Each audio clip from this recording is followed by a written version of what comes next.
Welcome, Angels fans. This is the Under the Halo podcast. My name is Trent Rush, and boy, do we have a treat today. Jo Adell joins us after one of the most epic games in the history of baseball when he robbed 3 home runs against the Seattle Mariners on April the 5th in the second home game of the season. We talk about those 3 robberies. We get into a little bit of his personal life and get to know Jo Adell at a deeper level. Enjoy. Jo, we got a lot to catch up on. We got a lot to get to. There's a lot to talk about with Jo Adell. We're going to do that in a minute. First of all, what do you think of the place? We got shiny new digs here. What do you think? This is awesome. This is what it's about right here. I kind of want to take one of these home. I keep looking at them every time I come up here. We got the bobbleheads. How about taking one of those home? Right over there. We got some gold gloves right behind. Oh yeah. We can work any on one of those. I promise. Cy-Youngs. Love it. We're gonna get into that. Yeah, very cool. Before we do that, because we have a lot of fun things to discuss, can we play a game? Would you all right playing a game with us? Let's do it. All right, Ricardo's gonna come over. He's gonna put some headphones on, some noise-canceling headphones on you right now, because you have to try to guess what I'm saying. So you gotta read my lips and come up with the word and the phrase. Basically gonna be a word or a phrase. It's a word or a phrase. Word or a phrase, okay. Word or phrase. All right. You're not gonna be able to hear anything, which is probably what you want right now. But here we go. It is gonna be baseball related. Okay. These are all terms you have heard or should know. Okay. All right? You ready? Let's go. Let's All play. right. First one. Let's see if Joe's got it. Volume's up. We're good. All right. What? Yeah. Hit by pitch. You gotta go higher. I could hear it. Oh, see. I was gonna ace it. Well, yeah. Well, hey, thanks for being honest. We appreciate that. Can of corn. Can of corn. Okay, that's pretty good. This is great. Extra base hit. Extra base hit. All right. Okay. Let's see. Rep the halo. Rep the halo.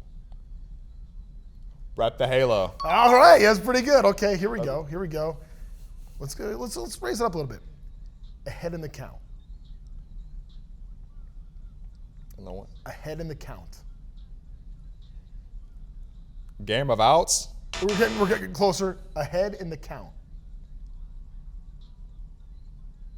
One more time. Ahead in the count. Ahead in the count. You get a ball 1. He goes to 2-0. You're now ahead in the count. Full count. Close. Okay, almost. You technically kind of right. Ahead in the count. In the count. Ahead in the count. It's an out. Ahead. Ahead in the count. Oh, look at my hat. Okay, that's a good one. All right. Okay. Hold on. So that's an X. Got that one wrong. All right, let's okay. go. All right, here we go. You're playing it. We're gonna play 3 more. 3 more. Inning-ending double play. Double play something. Inning-ending double play. Inning-ending double play. Oh, very good. Okay, you got one. Okay, I said 3. We'll do the last one. Last one right here. The Joe Show. The Joe Show. There we go. All right. Yes, I we got the Joe Show that. with us. Very good. That was pretty good. Give you a round of applause to our studio audience here. I was digging Joe my own Adell. walk-up song. That's what was going on right there. Oh, so you're just kind of feeling yourself. I was fit. That made it tough right there. I had my walk-up song about. going, and so I was trying to get to that and you at the same time. They're all getting mad at me in the back. They thought I was giving it away. That I was talking too loud. Oh, that that's was awesome. what was going on. But we got it done. That's Good great. pronunciation, though. It was good. Oh, I'm Good. doing my Got it. best. I was thinking, like, if I was having a stroke, you'd be the first one to know. So if I'm slurring my words, we'd be on top of that. Man, can we get into Saturday night for a second? We're taping this right after what was the greatest defensive game any of us have ever seen. Statistically, it was. They start tracking home run robberies in 2004. There have only been 2 guys to take away 2 in a game, and then you take away 3, man. I know that everyone in the world's been asking you about this the last couple of days, but has it sunken in yet, like the impact of maybe what that day, what that night maybe has meant for your career now and moving forward? Well, it's just crazy. I mean, you don't go into a game thinking that you're going to take 3 balls from over the wall back in a 1-0 ball game, So it was a whirlwind. I think the coolest part for me was, I know as a kid growing up, like I had moments watching movies or watching games where I remember somebody doing something amazing, but just hearing from all the fans and everybody in attendance, everyone who watched it, watched the highlights, watched the game, just how it was the best experience that they've ever had. And it's just really cool to be a part of somebody's story of how they've never seen anything like it. It's just really amazing. And just the game we were in with Seattle of that 1-0 ball game, I mean, what are the odds, that we're in a game, we're in a dogfight, it's a pitcher's duel, and, we know that one run, we got to carry that out. And so just really amazing. Just spending the time with the fans at the end there after the final catch was just kind of crazy, so unbelievable. What was the most maybe surprising text message or phone call that you got that night or the next day? The coolest part was just hearing from all the players, everybody who I've played with coming up, played against, just family, people from back home in Louisville when I was a kid coming up, just talking about how it was like something out of a movie. But really, to really watch Torii and Mike kind of just be in awe of that moment was probably one of the coolest parts for me, just because those are both my idols. And so to watch them just have an experience at a game where I changed something for them and made them impressed was pretty cool. So when you were talking with Erica on TV before we hung out on the radio for a minute, I was talking with Torii for a moment right there watching you. And man, he was like proud papa, man. He was so happy for you in that. Your guys' relationship goes back a long time, doesn't it? Because didn't you play with Torii Jr. for a little bit? I did. So I've known Torii for a while. He actually scouted me when I was in high school. No way.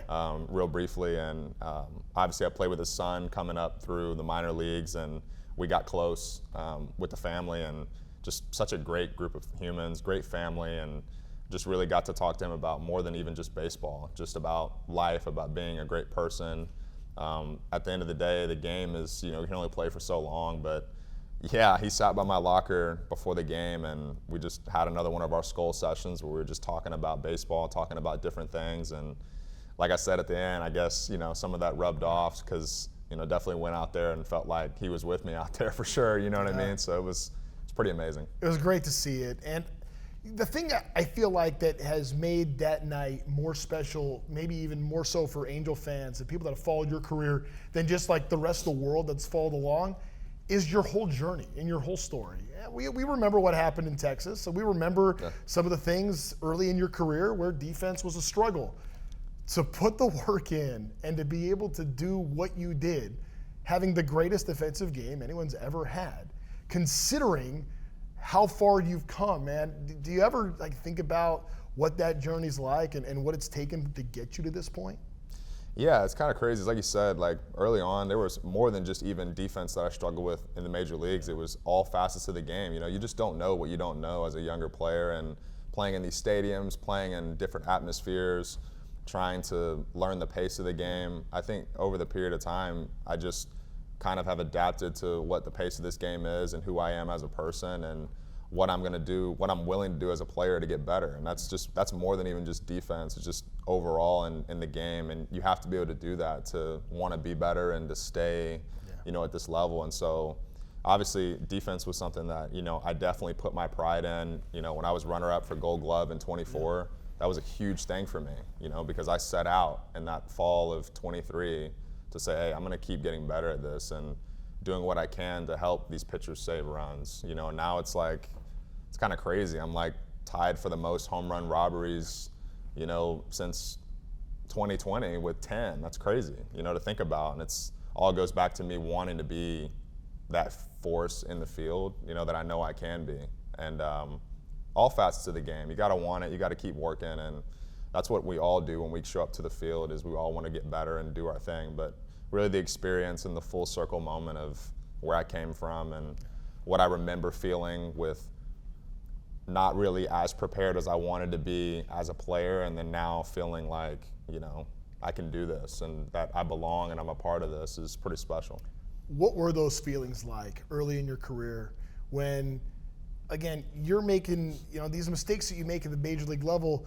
A lot of guys make these mistakes, but nobody sees them because most of the time they happen in the minor leagues. And, but for you, it happens on a massive scale, and because it's in the major leagues. How did you deal with some of that? Yeah, I mean, to be honest with you, the hardest part about the major leagues, one of the hardest parts is understanding, when to be aggressive, there's give and take everywhere, at the big league level, right?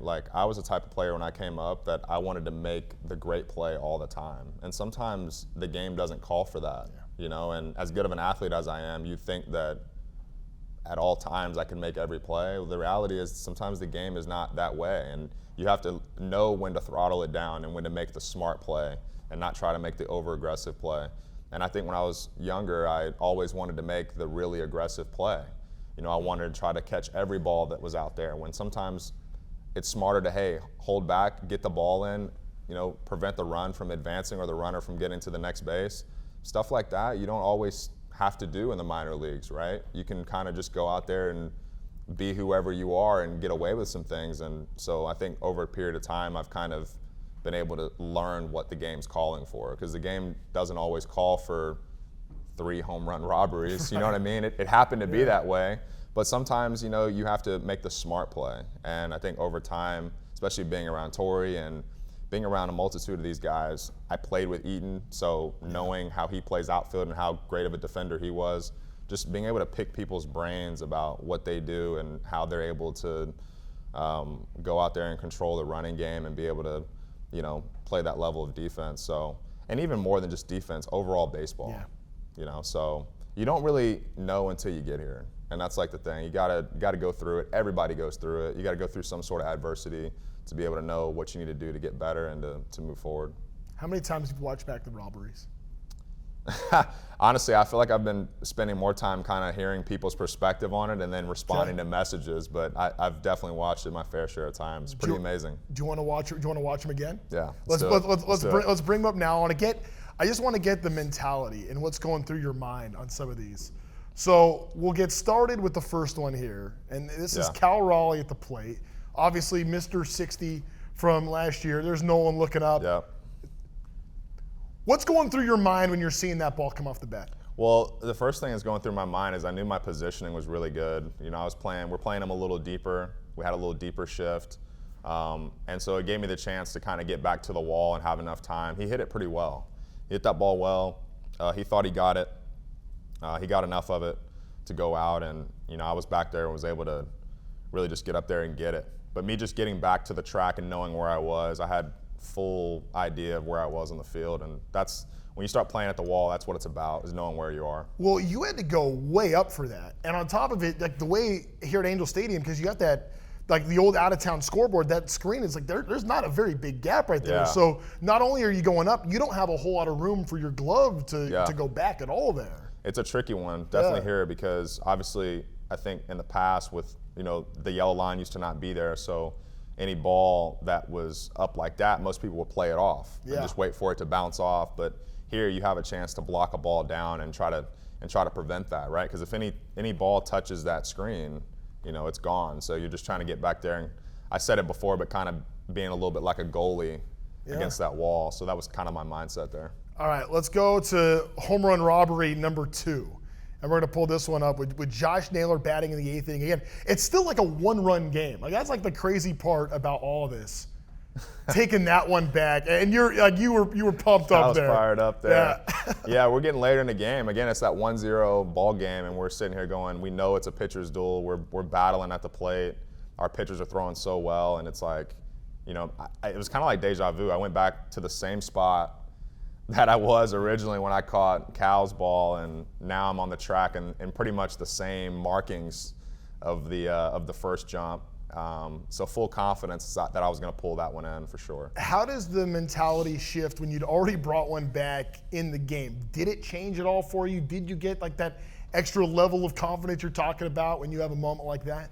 Yeah, it was definitely like riding a bike for sure when I got back there on that second one. I'd already been back there. I knew where I was, and know I had plenty of time to go up and make the grab for sure. Did you think the ball came off similarly, or did you was that even going through your mind at all? Not really. It was just kind of get back. Like my first instinct is just, hey, I'm going to go back, I'm going to play it back, and then I'm going to figure out where I am later, where the ball is. This one was hit a little bit higher. Yeah. Cal's was a little more in kind of like that line drive type of flight. So on this one, I was just, hey, I'm going to get back. I knew it had some hang time to it, so I knew I had some time to get under it and bring it back. There have been great catches that have happened from players in Angel uniforms. In this ballpark, in the opposite corner, J.B. Shuck had one in 2013. Jib Edmonds going back into center field. Yeah. Mike Trout, Torii Hunter, Joe. Robbery number 3, maybe the greatest catch in franchise history. for what you were able to do in this one in the corner. I mean, just tell me through like everything going through your mind as that ball comes off the bat to where you end up right there. This was epic. I mean, I don't really know what else to say. I knew that I had to get over there if I was going to have any chance that it was just like a full sprint. The thing that really helped me on this play was the 2 peaks. I gave it 2 peaks, actually 3 if you look at it right at the end. I knew exactly where I was, but I had to be in full stride, and that's kind of, these are the type of do or die plays in the outfield that you really you're just going all out and seeing what's going to happen, and that's what happened there. And once I got to that last peak, I was probably a step or 2 away. I knew I was within reach, and it was kind of like that slow motion feeling where you're just watching something great happen and you're the one doing it. So it was pretty amazing. So again, what are you looking at here? Because obviously trying to track the ball, and that's the peak, but also figuring out where you're out of the field. The foul pole's right there. It's the short wall, which automatically makes it tougher. So what are all the things that you're trying to evaluate in a play like this? Well, the first thing I'm trying to do is get off the line. We've talked about it. In the past, I've struggled getting off the line, so I would drift a little bit. And drifting is kind of like where you're not running, you're kind of just striding it out. So getting off to those first 4 or 5 strides right there. And then once I got closer towards the track on the side, now I can kind of slow it down just a little bit. You see those like steps where I'm kind of slowing it down. Now I'm able to actually read where this ball is going to go. I know I'm close enough to kind of gauge it. And then from then on out, it's just reach up and see what you can do. At what point did it cross your mind, oh my gosh, I just took another one? Honestly, the moment I caught it, I got close enough to it where I was like, hey, like I'm within reach. Like I think I can reach this. And then when I caught it, I knew it wasn't going anywhere. I mean, when you catch one like that, the moment you catch it, you're squeezing the glove so hard that it's not going anywhere. And just to get up and know that not everybody in the stadium knows I just caught that, and to have this group right here just having such a great time, we're just enjoying it and soaking it up. It was pretty amazing. And obviously they went to the replay after. Yeah. And I didn't I'm just running and catching the ball, so I'm like I'm hoping that I'm still in the play, in fair play when I caught the ball, and they ended up ruling obviously that I was, and I caught the ball before I flipped over completely. So, and this guy up here, watch this guy in the pink shirt. He is absolutely just having, this guy right here. Somebody's hitting my shoulder. Yeah, that guy right there. This guy right here. The backwards hat, I think, or both of them. No. Somebody starts just wailing on my shoulder. I don't know if it's this guy, one of the 2 guys right here. Yeah. I don't even feel it. I don't even feel that happening. Like I'm just like in the moment. Like I'm just like having the time of my life with these guys, and it was pretty awesome. It was cool too seeing, like, there's so many now photos of this. There's the photo of you that's coming basically from home plate looking that way, where you kind of see everything in the background, and nobody's on their phone until like you make the catch and the phones come out like as fast as humanly possible.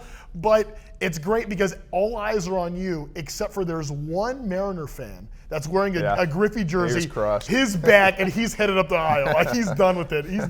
But then like the woman here in the blue sweatshirt. She took an unbelievable photo. So we're gonna get her for sure out and get some pictures done. That's a legendary photo she took, and it's just a crazy moment. You never know what's going to happen when you step out here every night. So it's unbelievable. That's the thing about baseball, man. Like there's something unique about this sport that no matter what is happening, no matter like it could be a 10-game winning streak, it could be a 10-game losing streak, it could be anything in between, but there's always the opportunity for magic to happen to the ballpark. And Joe, like you brought that to so many people, 45,000 fans, sold out crowd, second home game of the season.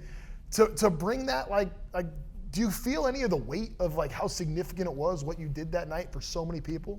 Yeah, it's crazy because when I was doing it, right? So my perspective is different. I'm in that game mentality like perspective, but then when you go back and watch it, you realize what it did for people that are in love with sports, in love with the game of baseball, the people that were there that night, just how it was an experience that they got to experience that maybe nobody will get to experience again. and just to say that they're a part of it. And that's kind of interesting. You know, that's an awesome thing. That's the kind of sentimental stuff that sports can do for people individually. And it's really cool to kind of hear perspectives on, that was the greatest thing I've ever seen. Like, I'm so glad that I was a part of this. And it was more than the win for a lot of people and more than the home run robbery. It was just kind of the aura around what it did and how it affected people and made people excited about the game of baseball and sports. So it's really, really cool. It's awesome. Saw your mom out at the red carpet event for the home opener. She stayed through the weekend. Was she there Saturday night? She did. She got to see it Saturday night. So it was such a great weekend, and just awesome to, you know, have family in town and be able to spend that time. So she's the best. You know who else I saw on the red carpet on Friday night was Jazzy. Yes. Who's here. New fiance. Congratulations on that. Thank you. Say, I think I think I kind of led you to that when we were talking on this very podcast last year. We talked about, hey, like, when's the ring coming? You didn't exactly give it away, but I'm going to take a little credit for planting the seed there, Joe. You and Jasmine have been together for a little bit now. Yeah, over 2.5 years now. Okay. So. All right. Yeah. Good for you. All right. We'll start calling some jewelers. Okay. Yeah, you know what? And you weren't the only one to give hints that way. Believe me. So, yeah, it's amazing. She's awesome. She's a part of this team. And, you know, we celebrate. Maybe with stuff like this, like, it's our victory. You know, we celebrate it like it's this sport, everything that goes along with the game of baseball and just this life in general. It's not a one-man show. You know, and to really have somebody who embraces who you are and wants to aid who you want to be and be a part of it. And, you know I hope I do the same for her, and we just complement each other so well. And so it's really, really cool to have that level of relationship with somebody that they understand who you are, what you want to be, and they're aiding you all the way through. So it's been great. That's so awesome. Cool. That's great to hear. It just seems like there is a closeness with this group. And just being around you guys for a little bit out at spring training, you can kind of see it. And you guys, man, I thought I had early days at spring training. You're beating me to the ballpark by 2 hours, getting there way early. And, you know, even like in January, there would be videos that would get posted, and we'd see you with, you know, Nolan Shonowell and Logan. And as a group, like, spending that time together, what's the connection like? Who have been maybe some of the guys that maybe you've kind of taken that bond to another level with here in the last year or so?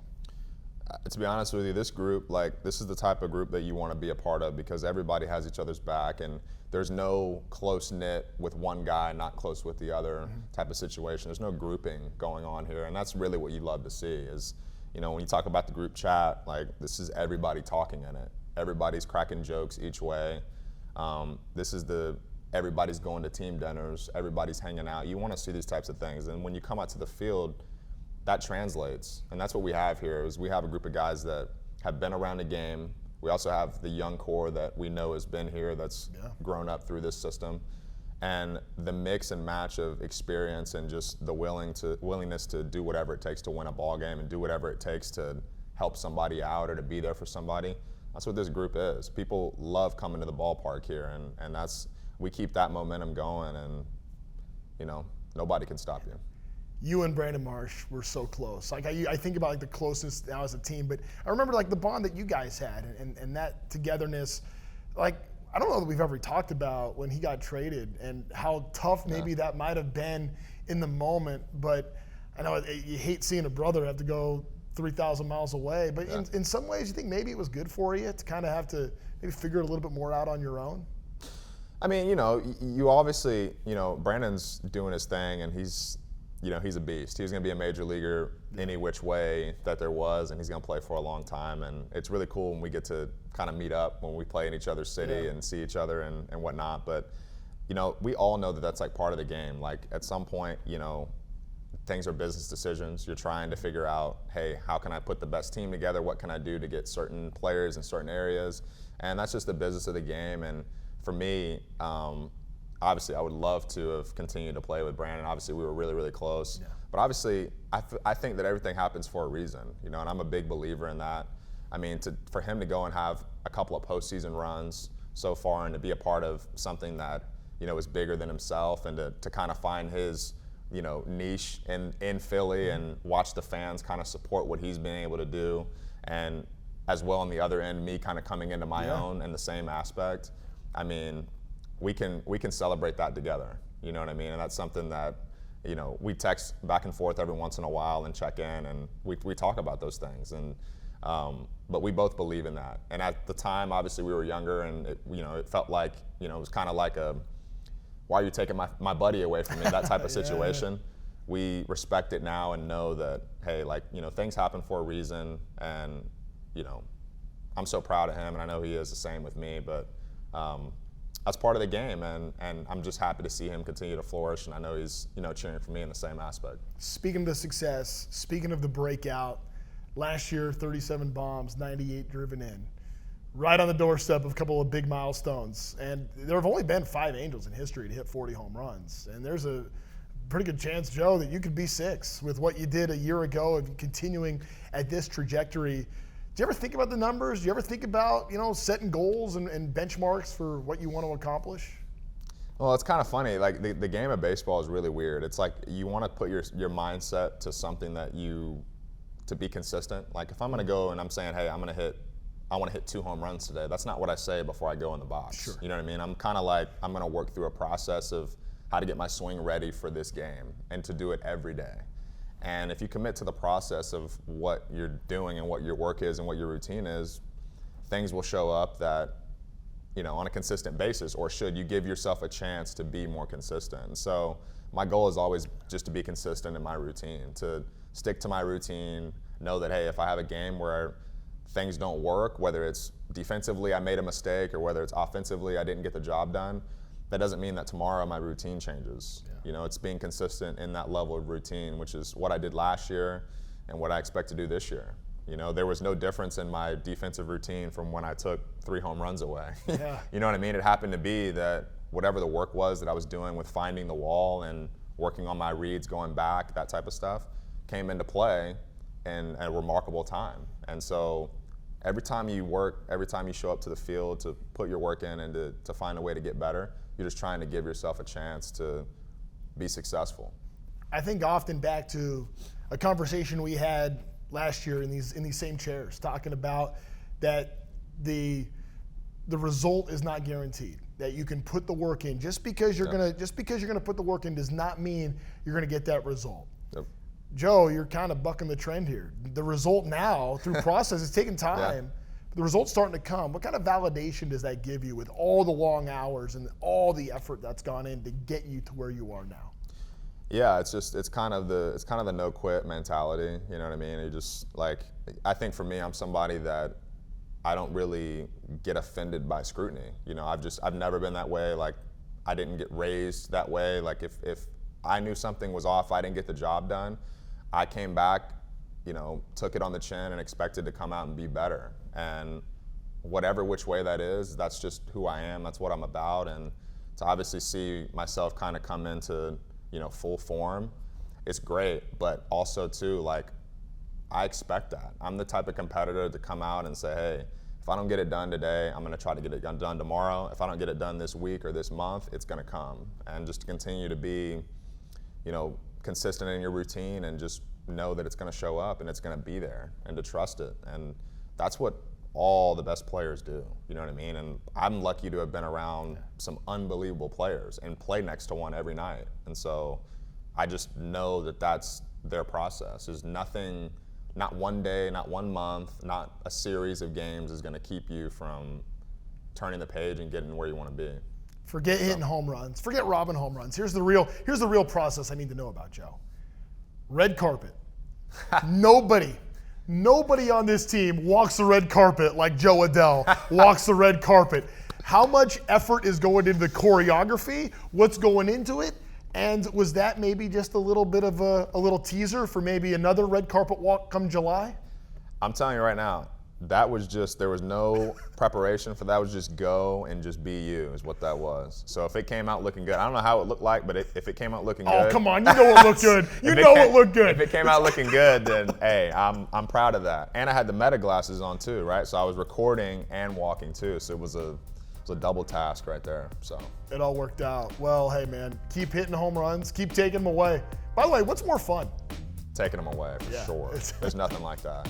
just watching the looks on people's faces, that's where you want it right there. It's awesome. It's big time. I'm so happy for you, man. Seriously.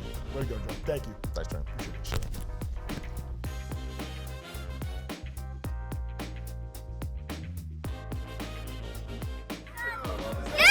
Hey, Joe, you're the GOAT, bro. You rock so much home runs. You're the GOAT, bro. Come on now. There we go. He said it. He said it.